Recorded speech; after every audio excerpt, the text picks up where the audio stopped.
Hoy vamos a continuar con la parte 12, titulada Tiempo de callar y tiempo de hablar. Tiempo de callar y tiempo de hablar.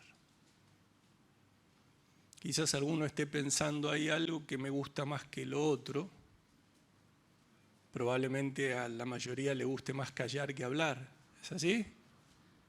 No están atentos. No están atentos. No. Veo que no están.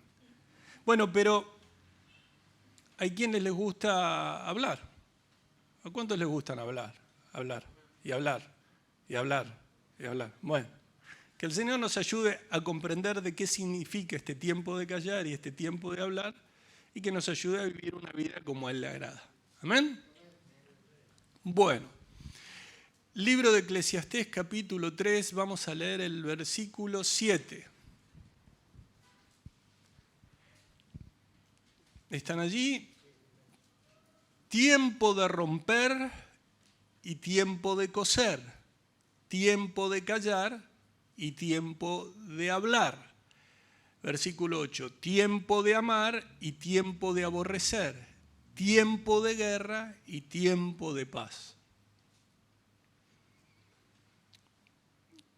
Anhelamos quizás poder llegar a estos dos versículos, pero hasta donde el Señor nos permita, ¿verdad? Entonces, ustedes saben que el capítulo 3 continúa con ese, el predicador tiene la intención de continuar con lo que viene abordando en el capítulo 1 y 2, pero empieza a hablar en ese versículo 1 de que todo tiene su tiempo. Y de que todo lo que se quiere debajo del sol tiene su hora. Esa palabra que habla de ocasión designada y que es lógico entender que ese tiempo es fijado por Dios. Entonces, de alguna manera el predicador, el Salomón, enfrenta el desafío de escribir y entender que cuando el lector, entre ellos nosotros, ¿no?, que estamos leyendo la palabra, nos encontremos con estos pasajes, estos 7 pasajes paralelos que muestran, ¿no?, el tema de que Dios es el creador, pero además que Dios tiene el control de nuestro mundo.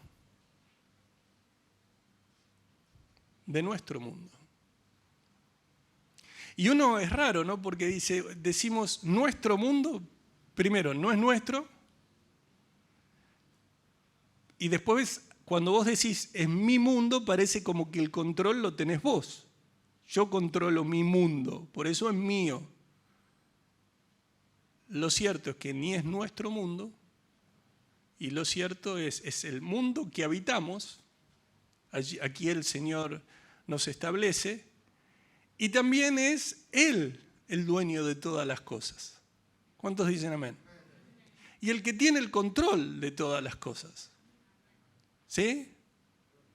¿Es así o te desilusionaste pensando que era tuyo? Alguno dice, uy, no, pero yo pensé que era todo mío. Bueno, lo cierto es que todo es del Señor. Todo, absolutamente todo. ¿Amén? Muy bien. Y aquí, al abordar los tiempos, nos damos cuenta, lo que hemos dicho, que Dios no tiene ningún conflicto con el tiempo, al contrario, Dios lo utiliza y que nos enseña muchas cosas. Entonces, en estos tiempos que son fijados por Dios, lo que considera el predicador es que justamente lo sabio consiste en ponerse en sintonía con lo que Dios quiere hacer para que nosotros en todo caso podamos saber cómo actuar. ¿Qué es lo que Dios requiere de ese tiempo en particular y nosotros no ir en contra de la voluntad de Dios? Es un problema ir en contra de la voluntad de Dios. Es un pecado ir en contra de la voluntad de Dios. Cuando Dios quiere algo, te pongo así algo que vas a recordar claramente. Cuando Dios quiso llevar al profeta Jonás a Nínive, y él se tomó un barco para ir para Tarsis, uno dice, bueno, entiende que es una desobediencia a Dios y que estaba pecando contra Dios. ¿Cuántos tienen este entendimiento? Dios quiere algo, Jonás quiere ir lo contrario. Por los motivos que él tiene, ahí se deja ver en el libro, ¿no? En la palabra, en el libro de Jonás. Pero digo, ahora, claro, hay cosas que nosotros decimos, Señor, ¿qué es lo que estás queriendo hacer? Porque muchas veces no comprendemos qué es lo que el Señor está queriendo hacer en los diversos tiempos.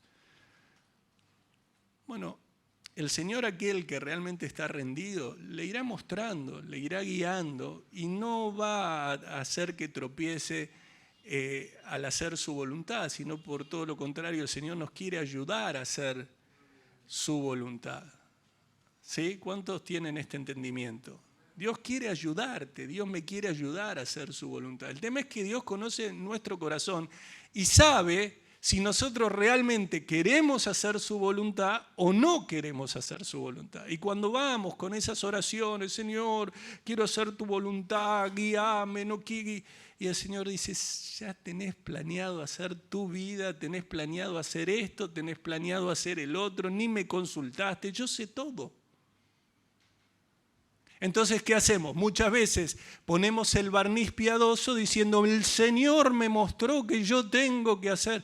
Y hay que tener cuidado porque poner a Dios de cómplice, Dios es santo, ¿eh? Dios es santo. Tengamos cuidado. ¿Qué quiero decir?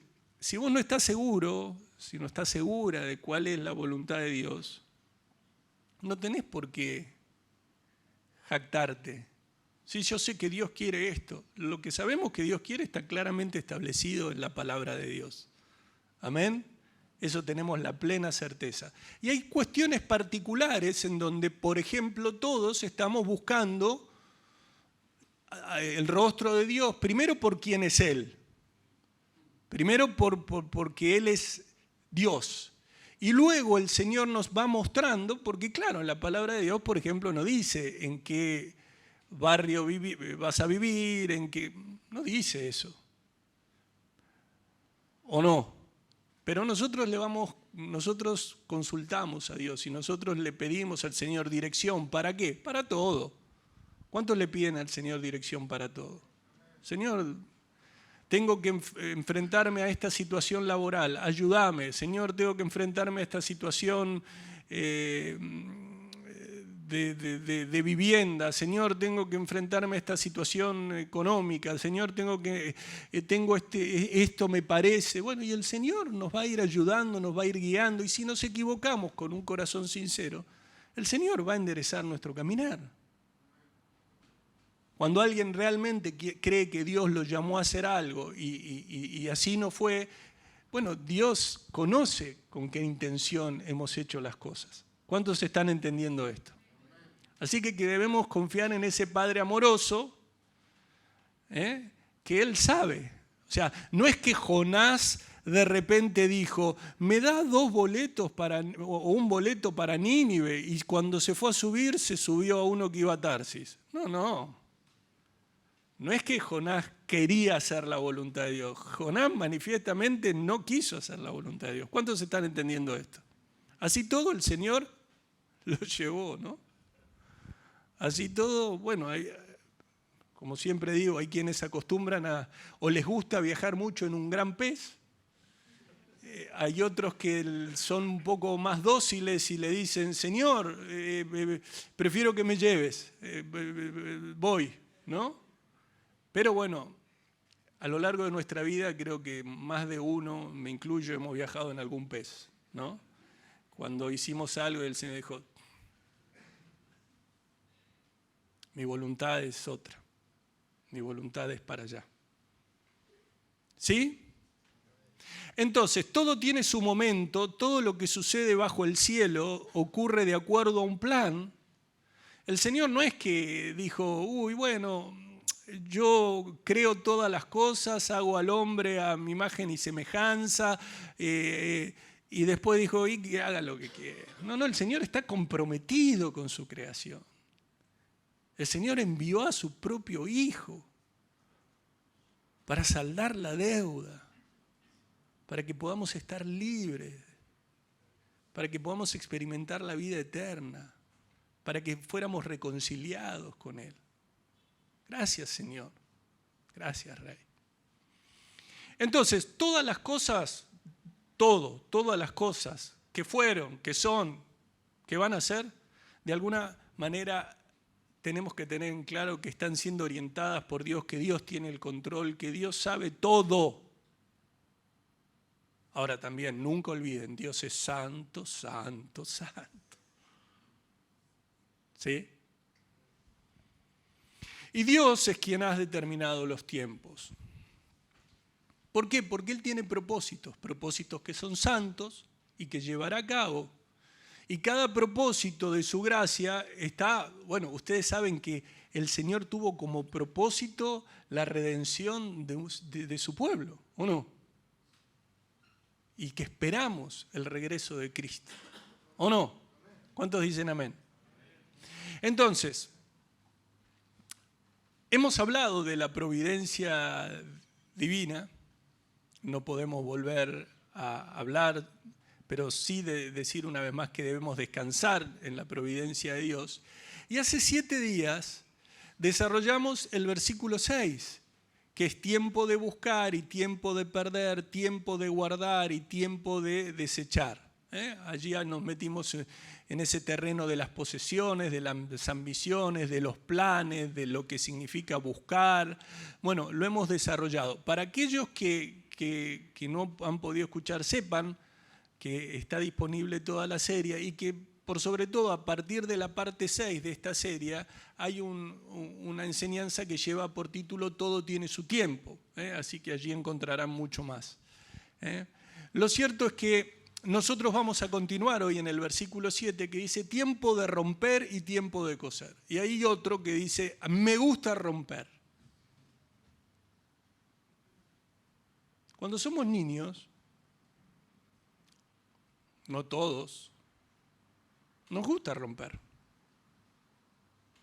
¿Por qué? Porque, por ejemplo, yo me acuerdo, ¿no? Me regalaban algo y yo quería ver lo que había dentro, pero no sabía cómo sacar cada cosita. Entonces me regalaban un autito y yo quería ver qué había dentro del autito y como no tenía ni destornillador y si me lo hubieran no quería hacerlo a mi manera, rápida, la mejor forma era pegar unos golpes y, por ejemplo, sacar el muñequito que estaba sentado adentro del auto. Obviamente, una vez que sacaba el muñequito que estaba dentro del auto, que había deshecho la puerta, que no sé si estaría en 1 o 2 partes, y todo lo demás, había roto el autito.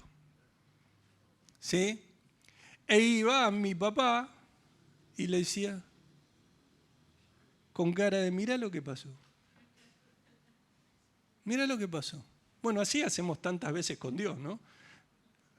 Rompemos nuestra vida, la deshacemos en desobediencia y nos presentamos y decimos, con carita de, yo no tuve nada que ver, pero bueno, el Señor misericordioso, ¿a cuántos los ha arropado y a cuántos les ha dado el perdón y encaminado? Cuán misericordioso nuestro Dios. ¿Sí o no? Bueno, ahora, este tiempo de romper y este tiempo de coser, a ver, podemos llevarlo o podemos entender que, por ejemplo, en este tiempo, el rasgar rasgar las ropas, las vestiduras, se asociaba comúnmente con el luto en el pueblo hebreo. Y parece como que es bastante sencillo darle esta aplicación, ¿no? Rasgar, se desgarraba la ropa, cuando había una cercanía con una persona fallecida. Después venía el lamento. Pero ustedes saben que el lamento y el llanto, ya lo hemos visto previamente allí en el versículo 4, donde dice tiempo de llorar, tiempo de reír, tiempo de endechar y tiempo de bailar. ¿Recuerdan? Entonces este tiempo de romper y tiempo de coser, ¿a qué se está refiriendo? Bueno, posiblemente hay prendas de vestir a las que de una o de otra manera decimos no van más, y hay otras que utilizamos y remendamos y tratamos de poner en condiciones, ¿no? ¿Qué puede estar pensando alguien como Salomón? Salomón tenía constantes cambios de ropa, y no porque se tratara de un tiempo de duelo. Lo cierto es que la ropa era de gran valor. ¿Cuántos saben? Bueno, hoy dicen que también, que una de las cosas que más subieron es la indumentaria, la ropa, ¿verdad? Pero estamos hablando de este tiempo. Yo no sé si ustedes recuerdan, a ver, al decir que la ropa era de gran valor, no los voy a hacer ir, pero sí que recuerden. En Segunda de Reyes, donde se habla la Biblia habla del pasaje donde está Eliseo y Naamán. Yo no, bueno, les recomiendo que lean en sus casas, si pueden, todos Segunda de Reyes capítulo 5, pero lo cierto es que si la ropa era importante, ¿qué decir a los ojos de Giezi? Giezi era el criado de Eliseo, de ese varón de Dios, ¿no? Y allí la palabra dice en el versículo 5 del capítulo 5 de Segunda de Reyes, y le dijo el rey de Siria, anda, ve, y yo enviaré cartas al rey de Israel. Salió pues él llevando consigo 10 talentos, 10 platas y 6.000 piezas de oro y 10 mudas de vestido.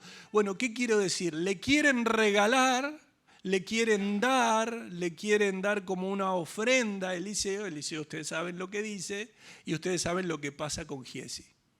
No le fue bien a Giezi. Lo cierto es que sí podemos saber que entre las cosas de valor, ahí encontramos que había vestimentas, mudas de vestidos, ¿no?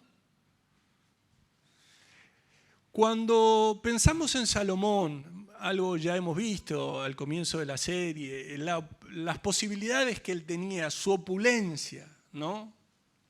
La ropa del reinado. Bueno, si ustedes me quieren acompañar allí, dejar una marquita, me quieren acompañar a Segunda de Crónicas, capítulo 9, en este pasaje en donde se habla que hay una visita, que es la de la reina de Sabá, que oyendo la fama de Salomón vino a Jerusalén con un séquito muy grande, Dice allí el versículo 1, Segunda de Crónicas, capítulo 9, versículo 1. Oyendo la reina de Sabá la fama de Salomón, vino a Jerusalén con un séquito muy grande, con camellos cargados de especias aromáticas, oro en abundancia, piedras preciosas, para probar a Salomón con preguntas difíciles. Hay muchos que tienen la actitud de la reina de Sabá, ¿no? Hoy están como con las preguntas difíciles. En internet está lleno, ¿no? Y lamentablemente dentro del pueblo de Dios también ocurren estas cosas. Personas que no viven el sermón del monte, pero que están buscando las cosas difíciles. Como si saber las cosas difíciles te diera algún tipo de nivel espiritual mayor. Por el contrario, si sabés cosas teológicamente correctas de las que se denominan más difíciles y no estás poniendo por obra el sermón del monte, yo diría, Señor, perdóname. Porque el Señor no quiso que seamos todos eruditos teólogos, sino que alumbremos y que seamos sal y luz. Y viviendo el sermón del monte estamos ya cumpliendo con lo que el Señor nos llama. ¿Por qué? Porque es una vida total de dependencia del Espíritu Santo. porque el Sermón del Monte no se puede vivir sin la dependencia total del Espíritu Santo. Y aquel que tiene la dependencia total del Espíritu Santo irá creciendo e irá adquiriendo conocimientos teológicos conforme el Espíritu le va dando, sabiendo que eso lo puede llevar y lo puede tolerar y lo puede administrar para bien. El Señor mismo le dijo a sus discípulos: ahora no es momento de que ustedes sepan estas cosas. Vamos a ir de a poco, vamos a ir. Déjenme que entre los tiempos yo también tengo el tiempo de su aprendizaje. La persona que es sensible a la obra del Espíritu Santo sabe que Dios es el que va guiando para que pueda tener mayor revelación de las Escrituras. Siempre, siempre, un cristiano debe estar llamado a meditar y estudiar las Escrituras, pero no para jactarse, no para tener más seguidores en una red social o para tener más seguidores en internet, sino que lo que hace el cristiano todo debe ser para la honra de Dios. ¿Cuántos dicen amén? ¿Sí? Entonces también esto lo decimos porque siempre hubo gente interesada en hacer preguntas difíciles. Desde la reina de Saba con Salomón, ¿cuántos se acuerdan de todos los fariseos que buscaban a Jesús para tentarle y que le decían esto y que le decían el otro y que le decían acá y que trataban de buscarle para caer? Entonces, lo que nosotros debemos entender, lo que nosotros debemos tener presente, es que lo que el Señor nos llama a hacer, sencillamente que es vivir conforme al plan de Dios. Y el plan de Dios para muchos, ¿qué puede ser? Y el plan de Dios para todos es vivir en santidad. Y además, ¿cuál es el plan de Dios para...? Bueno, el Señor ha puesto maestros, el Señor ha puesto distintos... Allí ha puesto distintos ministerios y está muy bien que cada uno ejerce ese ministerio que Dios le dio en el tiempo de Dios. Y esto también es muy importante. No solo hacer lo que Dios nos llama a hacer, sino hacerlo cuando Él nos lo llama a hacer. Yo estoy seguro que aquí hay muchas personas, muchos hermanos que tienen ese llamado a ir creciendo y madurando y a enseñar a otros. Qué bueno es cuando todo eso lo vamos a hacer haciendo en los tiempos de Dios. ¿Cuántos entienden esto? ¿Por qué? Porque allí estás honrando a Dios. ¿Amén? Entonces, fíjense lo que dice, para probar a Salomón con preguntas difíciles. Luego que vino a Salomón, habló con él todo lo que en su corazón tenía, pero Salomón le respondió a todas sus preguntas y nada hubo que Salomón no le contestase. Obviamente, hoy sabemos que está la Biblia, que estamos allí y que va a haber cosas que vamos a entender, hay cosas que no vamos a entender y que el Señor va llevándonos allí. Hay cosas que vamos a tener mayor entendimiento, otras menor entendimiento, pero lo importante es depender siempre de Dios. ¿Amén? Pastor, ¿usted está de acuerdo en que se estudien las Escrituras? Claro, de hecho es lo que venimos haciendo desde hace años. Pastor, ¿usted está de acuerdo en que se enseñe las Escrituras? Claro, todo aquel que tiene el llamado en el orden de Dios debe estar anhelando enseñar las Escrituras. Y todos los que son padres aquí, papá, mamá, ya tenemos esa responsabilidad en nuestras casas, que es la que de enseñar la palabra a nuestros hijos. ¿Cuántos dicen amén? Ahora, debemos tener mucho cuidado. ¿De qué? De que como en esto, en todo, ir en contra de la voluntad de Dios. Y no ir de acuerdo a los tiempos de Dios. ¿Cuántos están entendiendo esto? Gracias, Señor. Bueno, lo cierto es que volvemos aquí a este tiempo y nos damos cuenta de que, dice el versículo 3, y viendo la reina de Sabá la sabiduría de Salomón y la casa que había edificado, y las viandas de su mesa y las habitaciones de sus oficiales, el estado de sus criados, los vestidos de ellos, sus maestresalas y sus vestidos, y la escalinata por donde subían a la casa de Jehová, se quedó asombrada. Ella se queda asombrada por todo lo que ve y entre las cosas que ve es la ropa espléndida que usaban aquellos que eran funcionarios. O sea, no era que Salomón solamente tenía una ropa espléndida, sino que Salomón le había dado una ropa espléndida a todos. Cuando vemos más abajo y se habla de la riqueza y la fama de Salomón, en el versículo 23 leemos de ese capítulo 9, dice: y todos los reyes de la tierra procuraban ver el rostro de Salomón para oír la sabiduría que Dios le había dado. Cada uno de estos traía su presente, alhajas de plata, alhajas de oro, vestidos, armas, perfume, caballos y mulos, todos los años. Tantas cosas, ¿no? Tantas cosas que él tenía, tantas cosas que le regalaban, y sin embargo, lo visto hasta aquí en Eclesiastés, capítulo 1, capítulo 2, ahora en capítulo 3, y hemos visto otras cuestiones en otros capítulos más adelante, cuanto mayor era la capacidad de disfrute, decía: tengo todo para ser feliz, y la experiencia del predicador era que cada vez había más desilusión y más aflicción de espíritu. Eso es lo que dice la palabra. Cada vez había más desilusión y cada vez había más aflicción de espíritu. ¿Cuántos dicen amén? ¿Por qué? Porque el Señor nos quiere llevar a entender que no es las posesiones que tengamos, no es el reconocimiento que tengamos, no es la sabiduría que creamos tener, porque Salomón no creía tener, era un hombre sabio, pero ni la sabiduría, ni los ropajes, ni los regalos le podían a él dar lo que solo Dios los puede dar. Así que yo te animo a no querer tener ni la sabiduría como la tuvo Salomón, ni a querer tener la vestimenta, ni la ostentación, ni la opulencia, sino que querramos vivir de tal manera en que Dios nos traiga esa paz de saber que estamos haciendo su voluntad. Porque eso es el todo del hombre. ¿Amén? Muy bien. Entonces, es probable que esto tenga que ver no con la ropa, de hecho al tiempo de hoy, ¿no? Al tiempo de hoy. Un tiempo de rasgar, un tiempo para coser. Fíjense lo que ocurre. Yo no sé si a todos les debe pasar en diferentes medidas. Hubo una época en donde se usaban los pantalones de una forma, después de otra. Que el saco, ayúdenme ustedes que saben de eso.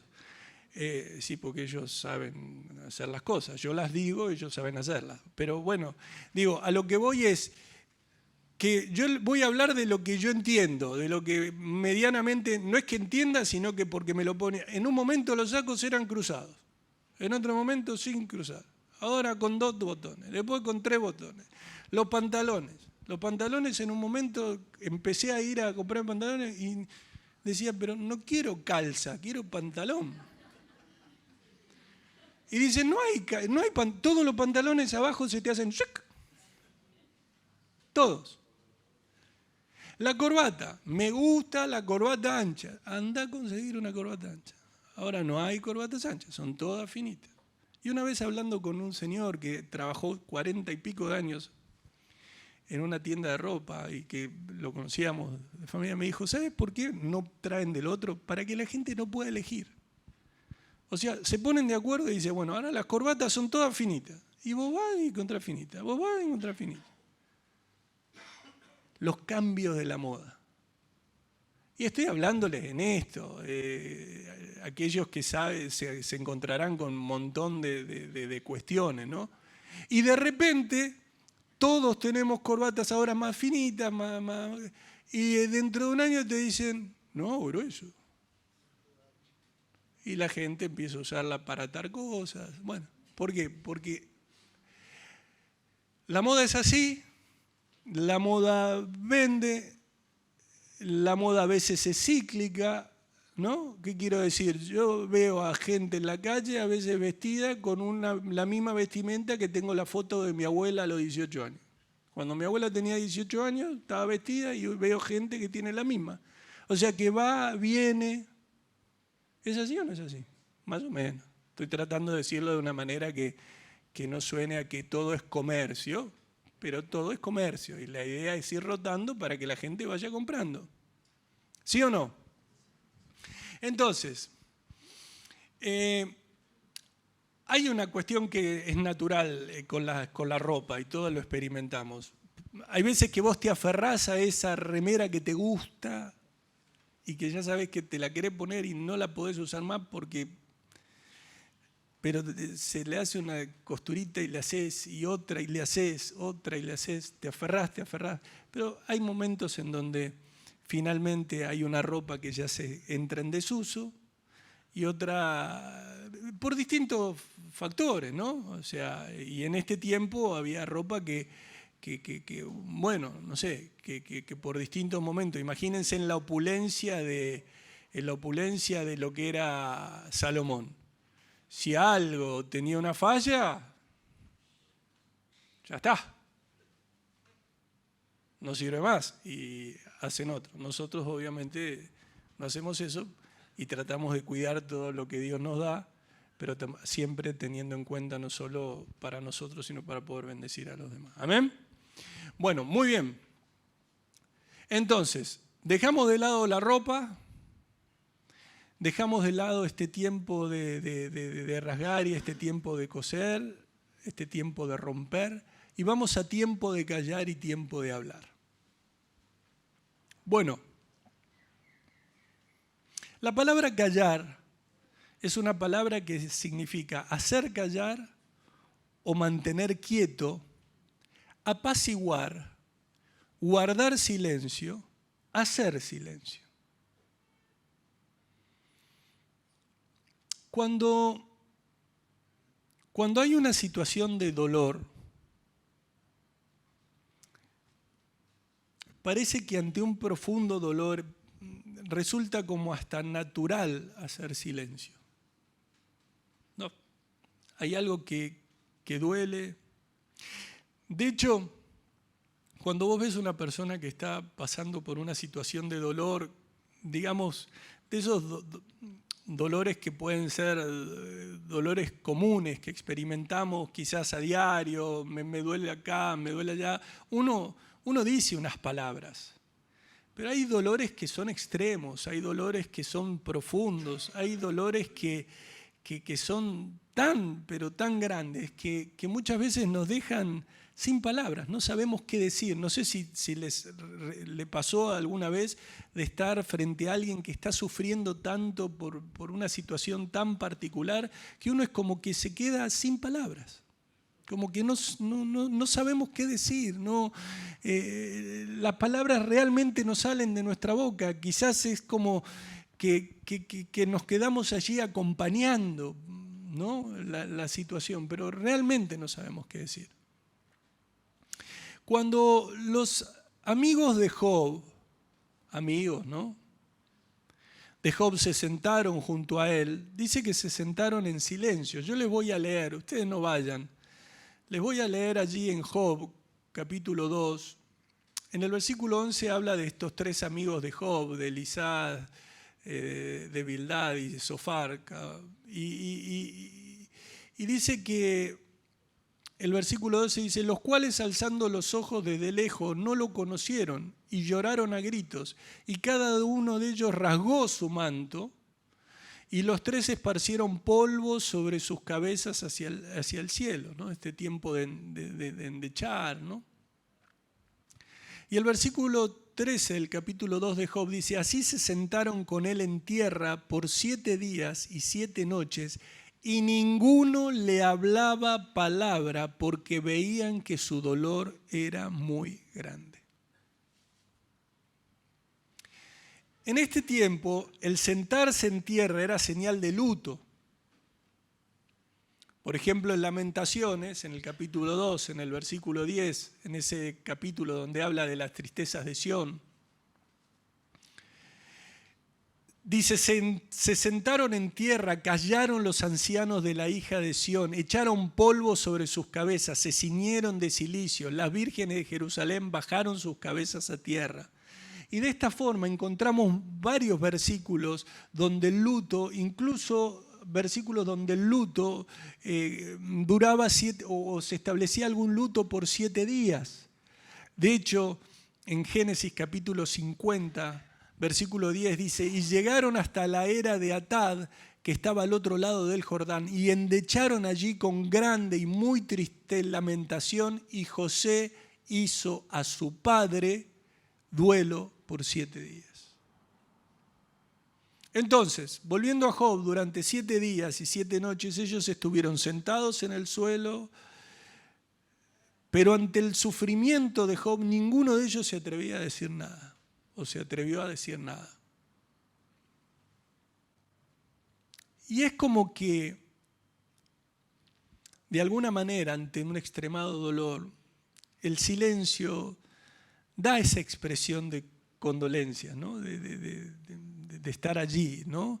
Nuestro silencio suele hasta ser beneficioso en algún punto. Ahora, en el caso puntual de Job, nosotros sabemos que el libro de Job, cuando continuamos en su lectura, más adelante sabemos que esos amigos no pueden creer que Job no merezca en cierto grado el sufrimiento que estaba pasando. Ellos dicen, bueno, pero Job es por algo, ¿no? Entonces, yo no sé si uno no puede ponerse a pensar si el silencio que hicieron, ellos hicieron silencio, pero en su mente ya estaban pensando en qué iban a decirle cuando dejaran ¿no? ¿Qué hiciste esto, ya que ellos, al igual que hoy en día muchos, ellos atribuyeron erróneamente todo el sufrimiento a la pecaminosidad humana. Lo hemos visto, pero hay quienes dicen, si alguien está sufriendo, tiene un dolor, dice, algo habrá hecho, algo, está en pecado. Y nosotros sabemos, a la luz de la Escritura, y lo hemos visto, que no siempre es así. ¿Cuántos tienen este entendimiento? Muy bien. Ahora, ¿qué más en este tiempo de callar? Nosotros sabemos también que el silencio es como muy valorado a la luz de la palabra. El libro de Proverbios alude una y otra vez a como uno de los frutos más refinados de la sabiduría. Si alguien es sabio, sabe callar. Que callar está emparentado y realza el valor del dominio propio, porque hay que saber, ¿no? Hay que tener ese dominio para callar. Para callar. Algunos solamente de estos proverbios dice, el que carece de entendimiento menosprecia a su prójimo, mas el hombre prudente calla. Proverbios 11:12. Proverbios 11:13 dice, el que anda en chisme descubre el secreto, mas el espíritu fiel lo guarda todo. El chismoso anda contando los secretos, pero los que son dignos de confianza saben guardar una confidencia. Proverbios 12:23. El hombre cuerdo encubre su saber, mas el corazón de los necios publica la necedad. El hombre cuerdo no va allí diciendo, mírenme, ¿no? Teniendo una actitud, miren que yo sé de verdad, No, el hombre cuerdo no va, sino que modestamente encubre el saber. Los sabios no hacen alarde de sus conocimientos, no dicen, uy, cuánto que sé. Los sabios a la luz de la Escritura, pero los necios hacen pública su necedad, dice Proverbios 12:23. Entonces, de repente no hace falta mucho estar con un necio para que éste dé a conocer su necedad. Entre otras cosas porque se la pasa diciendo de cuánto sabe. Yo sé de esto, sé del otro, mirá, sí. Y si ustedes se fijan, uno de los claros signos de este tiempo es de que todos opinan de todos. Los medios, las redes, digo los medios, digo las redes, digo todo lo que tenga multimedia, no sé cómo llamarlo, todo anima a que cada uno opine de cualquier cosa. Entonces arman paneles y dicen, pasó esto, y todos opinan como si... Y el cristiano no es un opinólogo. Dejemos eso para el show de la televisión o el show de los medios. Nosotros no estamos llamados a opinar de todo. El Señor no nos llamó a opinar de todo. ¿Cuántos dicen amén? ¿Cuántos dicen gracias, Señor? Que no. Porque eso está emparentado a ser chismoso, a murmurar. Entonces, el hombre se demuestra sabio por el buen temperamento en su mente y por el buen gobierno de su lengua. Miren, en Proverbios 17:27 dice: el que ahorra sus palabras tiene sabiduría, de espíritu prudente es el hombre entendido. Proverbios 17:27. El que es entendido refrena sus palabras. El que es prudente controla sus impulsos. 17:28. Aún el necio, cuando calla, es contado por el que cierra sus labios es entendido. Entonces, fíjense hasta qué punto el necio no debe poder dejar de hablar, que cuando logra dejar de hablar se parece en algo a un sabio. Pero los necios hablan de esto, hablan del otro, opinan de esto, opinan de acá, opinan de allá, opinan de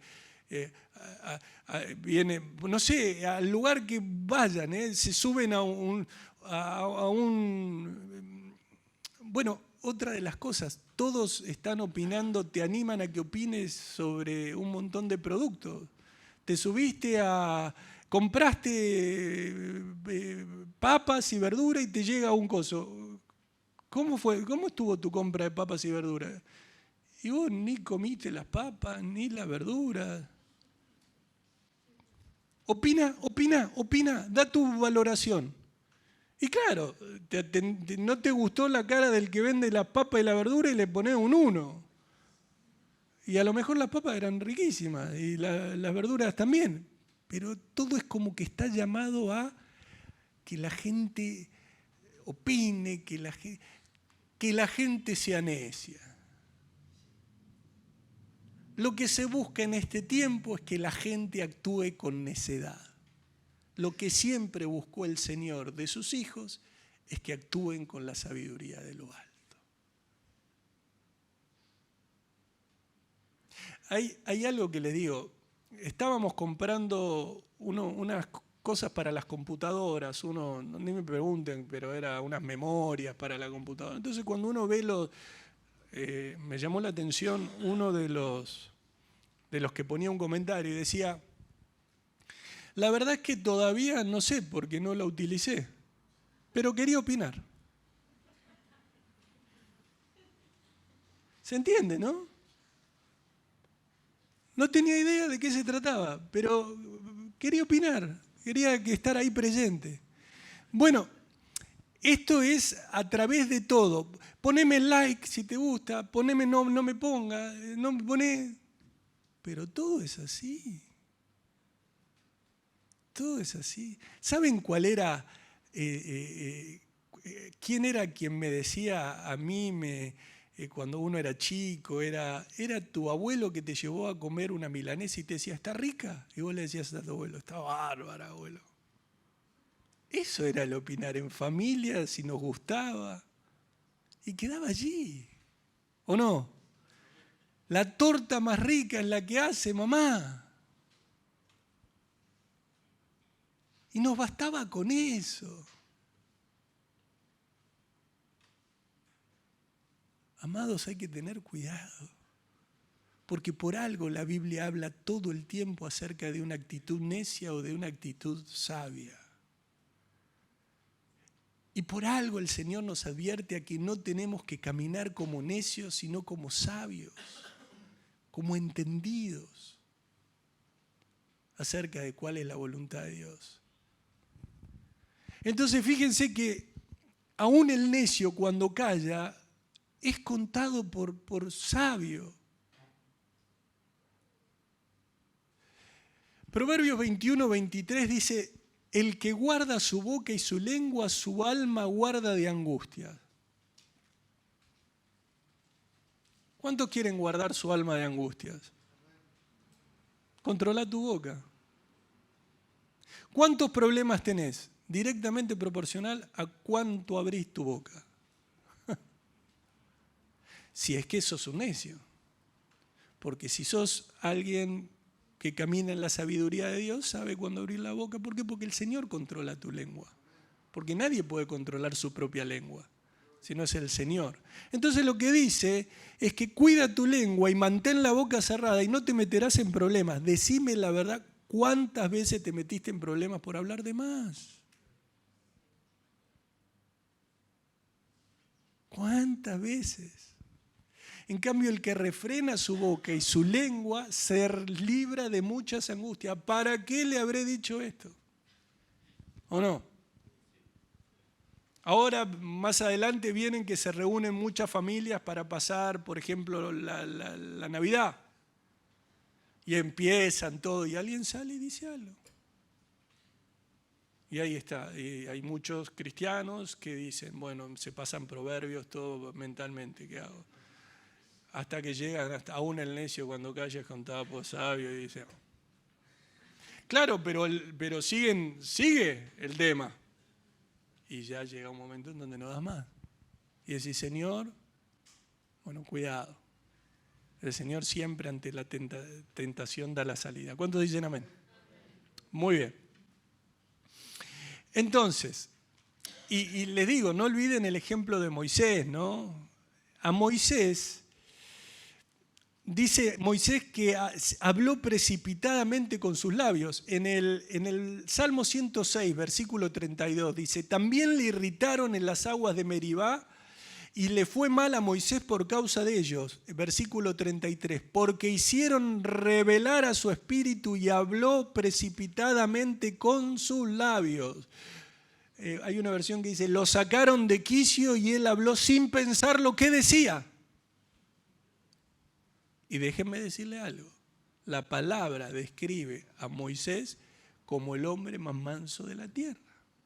Números 12, versículo 3, y aquel varón Moisés era muy manso, más que todos los mansos más que todos los hombres que había sobre la tierra. Más que Jesús, no entendemos, ¿no? Jesús es Jesús. ¿Sí o no? Ahora, ¿qué pasa? Lo importunaron tanto que habló sin pensar. Y si después ustedes quieren, lean Números capítulo 20 y se van a dar cuenta lo que sucedió con Moisés, con la tierra prometida.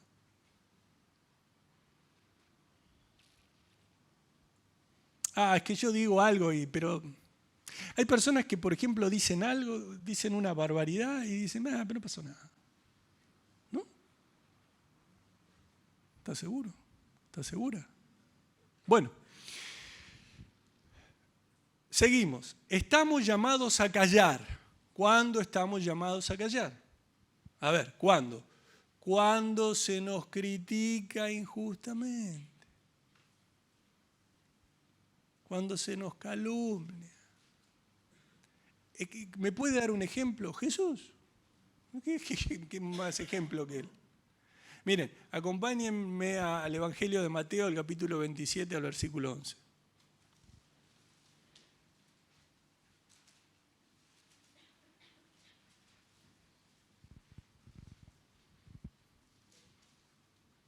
Allí nos encontramos con que estos líderes religiosos, de una o de otra manera, querían persuadir a los gobernantes romanos, ¿para qué?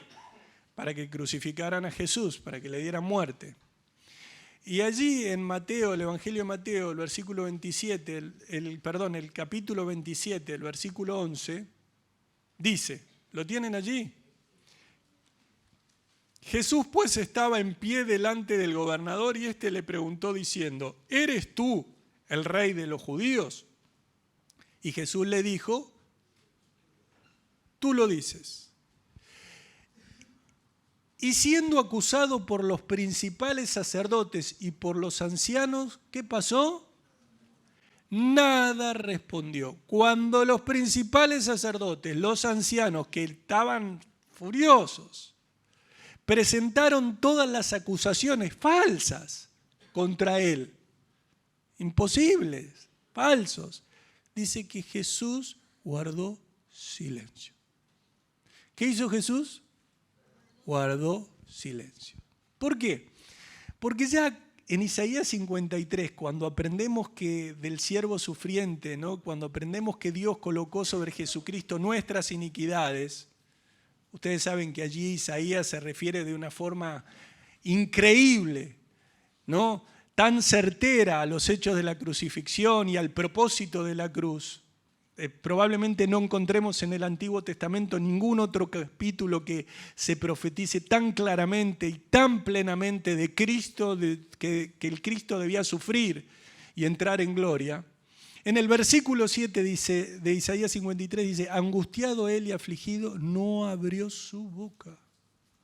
Como por cordero fue llevado al matadero y como oveja delante de sus tranquiladores, enmudeció y no abrió su boca. 2 veces encontramos, y no abrió su boca, y enmudeció. Y lo que está diciendo es, lo trataron cruelmente, lo torturaron, pero él se mantuvo humilde, no protestó. Permaneció en silencio, como cuando llevan a un cordero al matadero, cuando una oveja guarda silencio ante lo que la trasquilan. Entonces, ahí están en el versículo 12. Siendo acusados por los principales, Mateo 27, 12, siendo acusados por los principales sacerdotes y por los ancianos, nada respondió. Pilato entonces le dijo, ¿no oyes cuántas cosas testifican contra ti? No, a ver, usted, no sé, viene alguien y te dice, pero ¿no escuchás todo lo que están diciendo de...? No es una cosa, son 2, 3, 5, 10. Pero Jesús no le respondió ni una palabra, de tal manera que el gobernador se maravillaba mucho. ¿Saben por qué? Ahora, ¿cuándo ocurre esto? Cuando un creyente es criticado, cuando un creyente, hay quienes dicen ser creyentes pero critican de él, murmuran de él, de ella, de quien fuere. Y esa persona guarda silencio, está agradando a Dios. Y esa es la finalidad de la vida de un creyente. Honrar a su Padre. Agradar a Dios. ¿Que quién? Que lo sostiene. ¿Que quién? Que le da el dominio.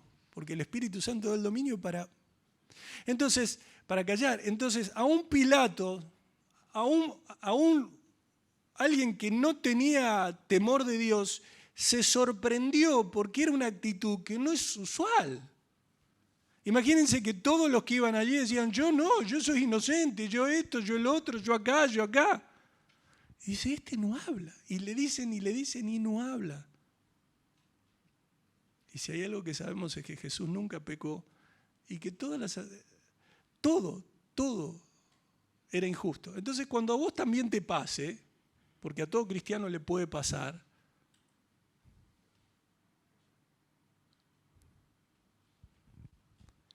bueno, de hecho hay un dicho, un refrán que dice el que calla otorga, ¿no? Ustedes saben ese dicho popular, es muy usado en la actualidad y que aplica a aquellas situaciones donde una persona de repente la acusan, le dicen, la responsabilizan por algo malo, ¿no? O por algo que puede ser malo, o por algo que quién sabe qué.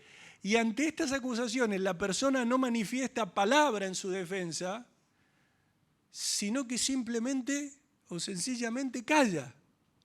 Y ese silencio, de acuerdo al que calla otorga, es tenido culturalmente en este tiempo por los mundanos, por los que no conocen a Dios, como un signo de que se acepta lo que dice el otro. ¿Se entiende, no? Todo lo contrario a la Biblia. Amados, necesitamos más Biblia y menos refranes. Necesitamos más la llenura del Espíritu Santo. Necesitamos entender que somos bienaventurados los mansos. Así dijo el Señor. ¿Cuántos están entendiendo? Entonces yo no sé qué es lo que haces vos con tu vida o qué es lo que hace cada uno. Lo que te digo es lo que la palabra nos enseña y sé que el Señor da la gracia para vivir esta vida de esta manera. ¿Cuántos dicen amén? ¿Sí?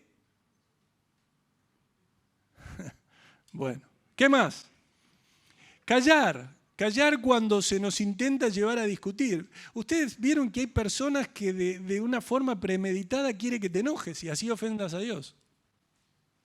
Te hace todo lo posible para que te... Vamos. Tengo allí también en la escritura cuando dice, maldice a tu Dios y deja todo esto de lado, ¿Se acuerdan? ¿En qué libro está eso? Job. Ahora, también hay que tener cuidado. ¿Por qué? Porque el Señor te llama a callar y recordar que cualquiera que haga tropezar a uno de estos pequeñitos que cree en mí, mejor le fuera si se le atase una piedra de molino al cuello y se le arrojase en el mar. La versión de Palabra de Dios para Todos dice, le va a ir muy mal al que haga pecar a uno de estos creyentes a lo que le es fácil hacerle daño. Sería mejor que lo tiraran al mar con una gran piedra de molino colgada al cuello. En la vida hay que decidir. Si tu bien supremo es Cristo, buscarás en todo agradarle a Él. Él te dará las fuerzas para morir al yo, para vivir para Él, y que tu silencio le honre. En definitiva, es ¿quién mejor defensor que Él?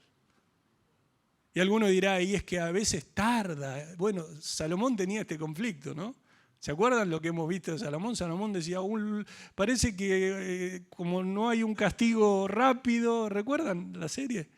Al no haber un castigo rápido, parece como que la gente se desboca. No, acá no importa del castigo, acá importa que honres a tu Dios. Y los tiempos son de Él. ¿Amén? Entonces, en definitiva, estamos llamados a callar cuando lo que vamos a decir no honra a Dios. Cuando estás tentado a criticar, callá. Cuando querés decir cosas que a ciencia cierta no sabés. Te estoy diciendo algo que me dijeron, que hay alguien que me contó, que hay algo... Bueno, pero fíjense que es todo lo que se maneja hoy en el mundo. La gente está ahí y dice, me acaba de llegar una información. Todo chumeando en tiempo récord.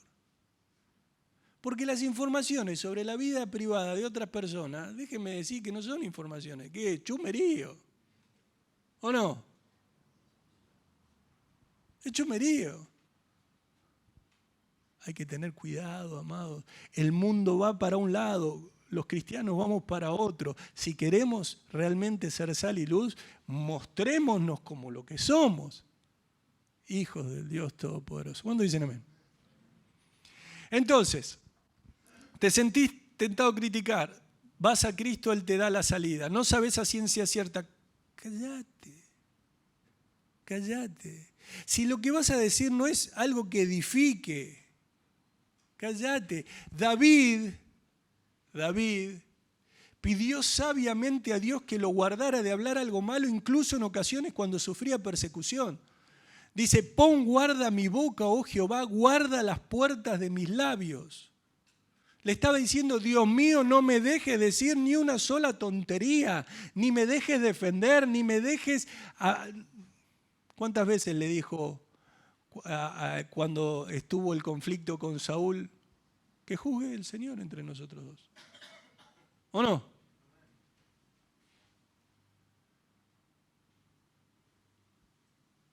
Tiempo de callar es tiempo de honrar a Dios. Y ahora me van a decir, pero después viene el tiempo de hablar. Bueno, ahora lo vamos a ver. Hasta las 2 podemos quedarnos. Bueno, no debemos olvidar que para poder callar tenemos que tener un corazón rendido a Dios.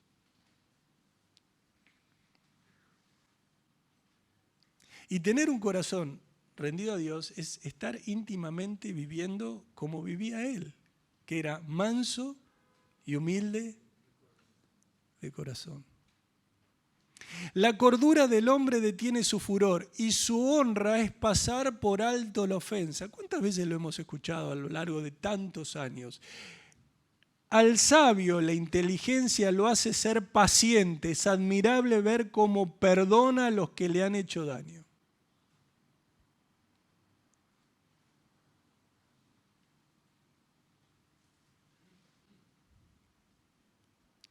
No perdonar o guardar rencor es uno de los obstáculos más grandes en la vida cristiana. Muchas personas, muchas vidas han quedado paralizadas por el hecho de que no pueden perdonar, que viven con un corazón con rencor y persisten en no perdonar. Y evidentemente eso hace que su relación con Dios se corte. ¿Por qué? Porque el pecado, lo veíamos en la reunión de varones días pasados. Entonces, es de sabio tener paciencia y es más honroso perdonar la ofensa. Entonces, estamos llamados a perdonar. ¿Cuántos saben de esto? Hemos hablado. Entonces, claro, va íntimamente con callar, pero además con no abrigar, o sea, no te quedás. Hablaron mal, dijeron mal. El Señor, de todos esos que le hicieron daño, dijo, perdónalos. ¿O no? Le pidió al Padre, perdónalos. No es que se quedó, no es que cayó allí y después se fue pensando, pero vas a ver lo que te voy a hacer, Pilato, y vas a ver lo que... Entonces es callar, pero es guardar ese corazón, es pasar por alto. Y es hasta orar por aquellos que nos maldicen y persiguen. Sermón del Monte. Sermón del Monte. No, pero el Sermón del Monte es muy ¿qué? Sermón del Monte. Bueno, tiempo de romper, ya hemos visto, tiempo de coser, tiempo de callar y tiempo de hablar. Podemos hablar. Hay tiempo de hablar. Acá cuando dice en este tiempo de hablar, el verbo no enfoca en el contenido de la comunicación, sino muy en particular en el tiempo y las circunstancias, en qué contexto uno habla. ¿Se entiende a lo que voy, no? No es solamente qué es lo que decís, sino que este verbo habla de en qué momento, si es propicio, si realmente Dios te está llamando a hablar. O sea, esto lo estamos haciendo, esto lo estamos entendiendo nosotros a la luz de la Escritura, de toda la palabra de Dios y con la ayuda del Espíritu Santo, ¿no? Que es el que nos abre el entendimiento. Entonces hay momentos para hablar. Miren, ¿me quieren acompañar a Esther, capítulo 4? ¿Cuándo debemos hablar? Por ejemplo, cuando está en juego una causa o una situación verdaderamente importante. Mardoqueo, ustedes saben quién es Mardoqueo, a través de Atac, uno de los eunucos del rey, que él había puesto al servicio de Esther, le encarga que fuese al rey. Esther, a través de Atac, le contesta a Mardoqueo, y Mardoqueo le dijo a Esther que el tiempo de hablar había llegado. Fíjense, Esther capítulo 4, versículo 12. Y dijeron a Mardoqueo las palabras de Esther, ¿verdad? Entonces dijo Mardoqueo que respondiesen a Esther, no pienses que escaparás en la casa del rey más que cualquier otro judío. Versículo 14. Porque sí que callas absolutamente en que en este tiempo respiro y liberación vendrá de alguna otra parte para los judíos. Mas tú y la casa de tu padre pereceréis, y quién sabe si para esta hora has llegado al reino. Entonces lo que le está diciendo es, mirá, si vos ahora te quedás absolutamente callada, si te quedás callada en un momento como este, el alivio y la liberación para los judíos, el Señor lo puede hacer, lo puede llevar de otro lado. Y además, ¿no te preguntaste si llegaste a ser reina precisamente para este momento? ¿No te pusiste a pensar si realmente el Señor te puso ahí para que hables? Si realmente te vino preparando para que hables. ¿Se entiende, no? Y así podemos ver con, por ejemplo, el apóstol Pablo, que el Señor lo llevaba a un lugar para que dé testimonio, para que hable. Y el viaje a veces era muy complejo, ¿eh? Ahora, fíjense que también estamos llamados a hablar. Acompáñenme a Proverbios 31. Allí, el Proverbios 31, tan conocido por la mujer virtuosa, pero en el versículo 1 habla de la exhortación a un rey y dice, palabras del rey Lemuel, la profecía con que le enseñó su madre, ¿no? Recuerda, ¿no? Ese versículo 2 que dice, qué hijo mío y qué hijo de mi vientre y qué hijo de mis deseos. Hemos visto estos pasajes. Y allí le dice la madre que no, y le indica que tenga cuidado con esto, que tenga cuidado con el otro, pero le dice, tu reinado tiene que tener santidad, sobriedad, compasión. Y en el versículo 8 dice, abre, están allí, 31:8, abre tu boca por él, mudo, en el juicio de los desválidos. Habla por los que no pueden hablar y defiende los derechos de los desamparados. Le dice a este rey, abre tu boca, juzga con justicia y defiende la causa del pobre y del menesteroso. Alza la voz y hazle justicia, defiende los derechos de los pobres y los necesitados. Entonces, todos los que están en autoridad deben ser más que cuidadosamente sobrios para los hombres y deben ser protectores de quienes son incapaces o temerosos de defender su propia causa. ¿Se entiende a lo que voy? Este tipo de causas. Job, en el capítulo 29, en el versículo 12, dice, porque yo libraba al pobre que clamaba y al huérfano que carecía de ayudador. ¿Cuántos me tienen que entienden? O sea, ¿cuántos comprenden que estamos llamados a hablar? Pero que este tiempo de hablar está hablando de un tiempo real en donde Dios te ha puesto con un propósito. Ahora, quien camina en sabiduría sabe que la palabra tiene un valor tremendo. Proverbios 15:23 dice, el hombre se alegra con la respuesta de su boca y la palabra a su tiempo, cuán buena es. La palabra a su tiempo, cuán buena es. Por eso, una vez más, lo importante de ser preciso es guiado por el Espíritu Santo, no solo en qué es lo que vas a decir, sino también cuándo decirlo. Y esto vos tenés que tenerlo en cuenta también en tu casa, en lo cotidiano, en tu matrimonio, en la relación con tus hijos, en la relación con los hermanos en la congregación. Hay personas que no piensan en esto. Y aunque sea a lo mejor genuino o que Dios quiere que hables determinado tema con tu esposa o con tu esposo, por ejemplo, te dice, pará, no es el tiempo, no es el momento ahora.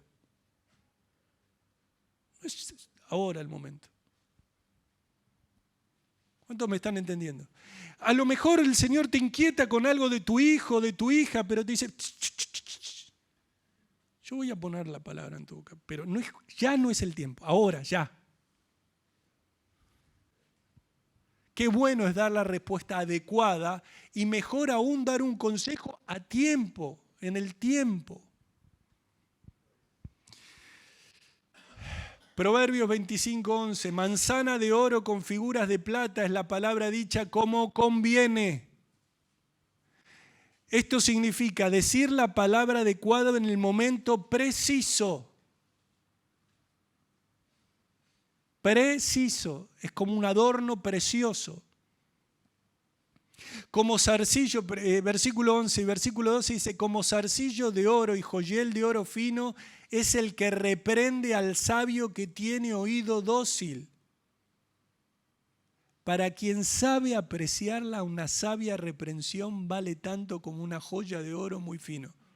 ¿Cuándo fue la última vez que dijiste, la verdad me dijeron algo que me dolió, que me incomodó, que yo pensé que, pero lo tomo como una joya?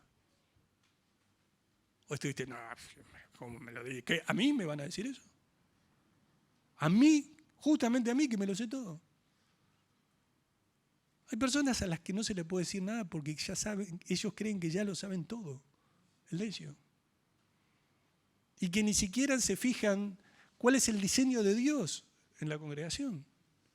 ¿Cuál es el diseño de Dios en la casa, en el matrimonio? ¿Cuál es el diseño de Dios en tu trabajo? ¿Cuál es el diseño de Dios?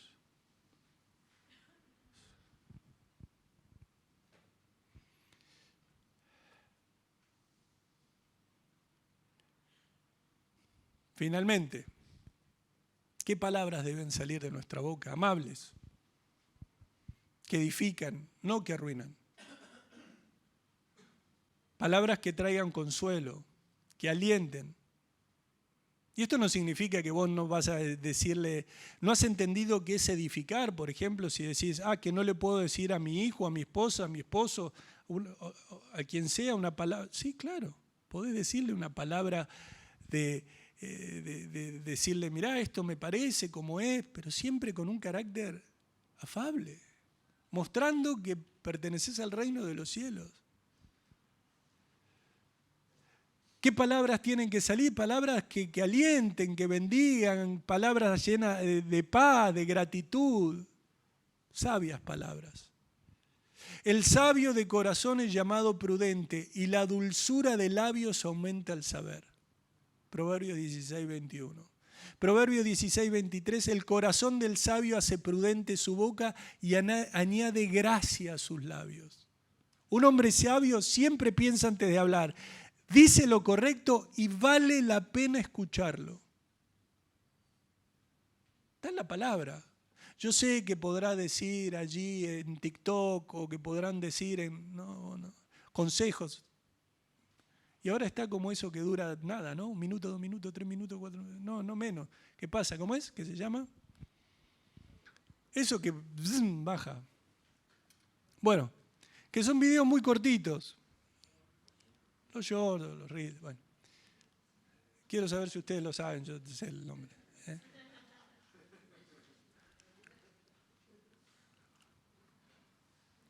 Pero ¿qué quiero decirles con esto? 2 consejitos, un consejito. ¿Quién lo da?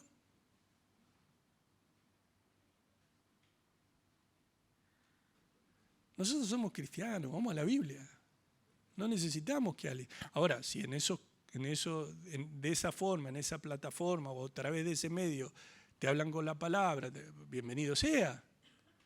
Pero no, me parece que 5 claves para matrimonio feliz. 3 claves, 2 consejos. Hay algunos que son, mi papá le gusta mucho cocinar, me dice, ¿hay alguna recetita de cocina? Le digo, en 30 segundos, desastre, ¿qué puede ser? ¿Qué te pueden decir? Pone agua a hervir y un huevo. Porque son 30 segundos, ¿cómo te pueden decir? ¿Probaron a agarrar un libro de cocina para cocinar? Estás 6 horas leyendo la misma página. Y empezás, primero le pedís ayuda a tu esposa, después a los vecinos, para hacer toda una conferencia para ver cómo hacer una tortilla media rara.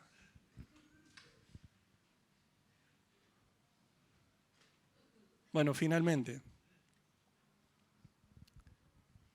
¿Recuerdan, según Jesús, la relación entre la boca y el corazón? Mateo 15, 18 dice, pero lo que sale de la boca, del corazón sale y esto contamina al hombre. Porque del corazón salen los malos pensamientos, razonamientos que son pensamientos, razonamientos malos, ¿no? Pensamientos, los homicidios, los adulterios, las fornicaciones, los hurtos, los falsos testimonios, las blasfemias. Y en estos tiempos, donde se hace permanente hincapié en que lo más importante es una buena alimentación, que lo es, y el hacer ejercicio, que lo es, Dios quiere que también procuremos no solo una buena alimentación, ejercicio, dejar de ser sedentarios, sino que tengamos pensamientos y motivaciones sanas.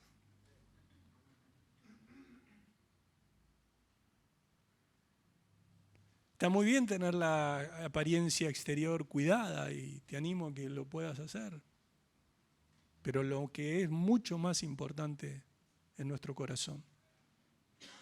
Eso que está dentro, que los hombres no pueden ver, pero que Dios sí, y que es lo más importante para Él. Ahora el Señor dice, ojo, porque yo te digo algo para que vos te des cuenta cómo está esa persona. Y una vez más, hablando de la estrecha relación entre la boca y el corazón que establece Jesús, en el sermón, el hombre bueno del buen tesoro de su corazón saca lo bueno y el hombre malo del mal tesoro de su corazón saca lo malo, porque de la abundancia del corazón habla la boca. Lo que decimos termina revelando lo que hay en nuestro corazón. ¿Escuchaste a alguien que habla mal de la gente? Así está su corazón. Primero, rebelde para con Dios. Alguien que no puede perdonar, alguien que está rencoroso. Lo que decimos revela lo que hay en nuestro corazón. Las palabras que decimos son el indicio de lo que hay en nuestro corazón. Sus palabras denuncian lo que hay en su corazón. Ahora demos gracias a Dios, una vez más, porque cuando las personas se convierten a Dios, cuando las personas realmente caminan con Dios, cambian. Y su interior es diferente. ¿Y cómo te das cuenta? Entre otras cosas, por lo que habla. Panal de miel son los dichos suaves, suavidad al alma y medicina para los huesos. Los invito a ponerse en pie.